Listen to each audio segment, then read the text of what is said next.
안녕하세요. 원영섭 변호사입니다. 오늘은 서울 서남권의 뜨거운 신흥 재개발 지역, 바로 관악구 신림동 이야기를 해보겠습니다. 그동안 관악산과 삼성산 자락의 구릉지는 지형 제약과 각종 규제 때문에 재개발이 아주 더딘 편이었습니다. 하지만 최근에 분위기가 완전히 달라졌습니다. 종상향, 사업성 보전 개수 같은 규제 완화 조치가 이어지면서 신림동 일대 재개발의 시계가 빠르게 돌아가고 있습니다. 먼저 눈에 띄는 건 신림 6구역입니다. 최근 서울시 도시계획 수권분과위원회가 정비구역 지정과 경관 심의안을 수정, 가결했습니다. 기존의 1, 2종 일반 주거지역이었던 지역이 제2종 일반 주거지역으로 상향되면서 이제 최고 28층, 994가구 규모 단지로 탈바꿈할 예정입니다. 게다가 인근 신림 5구역이 최고 34층, 3,973가구로 추진 중인데요.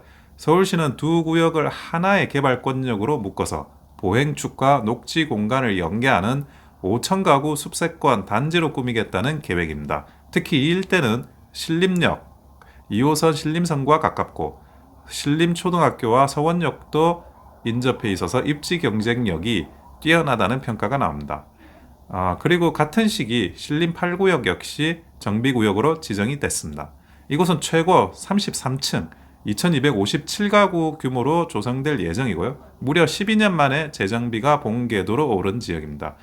다만 이 교통이 문제인데요. 서울시는 우회도로 신설과 난곡로 확장을 추진 중입니다. 무엇보다 핵심은 바로 난곡선 지하철 프로젝트입니다. 한때 경제성 부족으로 예타를 통과하지 못했지만 서울시가 재추진 의지를 강하게 밝히면서 분위기가 달라졌습니다. 만약 난곡선이 개통된다면 여의도 접근성이 개선되고 8구역의 인근 신림 7구역, 25층 1402가구가 예정돼 있는 신림 7구역이 수혜를 입을 전망입니다. 이제 실제 분양이 임박한 곳도 한번 볼까요?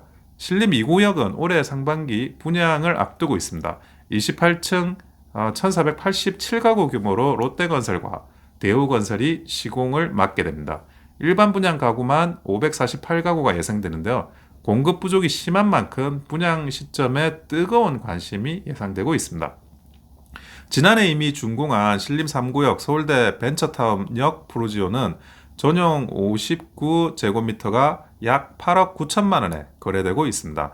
2구역 역시 그보다 다소 높은 분양가로 나올 가능성이 아주 큰 상황입니다.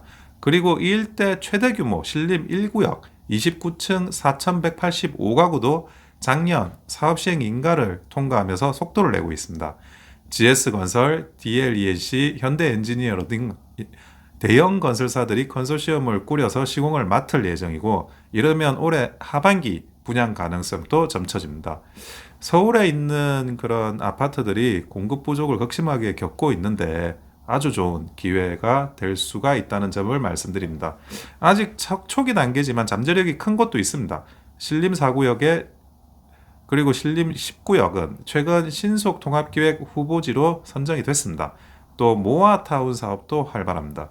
예를 들어 신림동 655-78번지 일대는 DL건설이 시공사로 선정되어 추진 중이고요. 난곡동 697-20 일대는 작년 말 관리 계획이 확정돼 본격화되고 있습니다. 이처럼 서울대 입구, 신림, 난곡을 잇는 관악 일대는 지금 재개발, 교통, 생활 인프라가 동시에 달라지고 있습니다. 그동안 관악구가 사실은 부동산 가격이 별로 오르지 않는 거였고 난곡이나 이쪽 지역은 대표적인 저개발 지역으로 낙인 찍혀 왔었죠. 하지만 앞으로 계속 이런 아파트 개발을 통해 가지고 전반적으로 환경이 개선되리라는 점을 말씀을 드립니다. 이상 원영섭 변호사였습니다. 좋아요와 구독은 큰 힘이 됩니다. 감사합니다.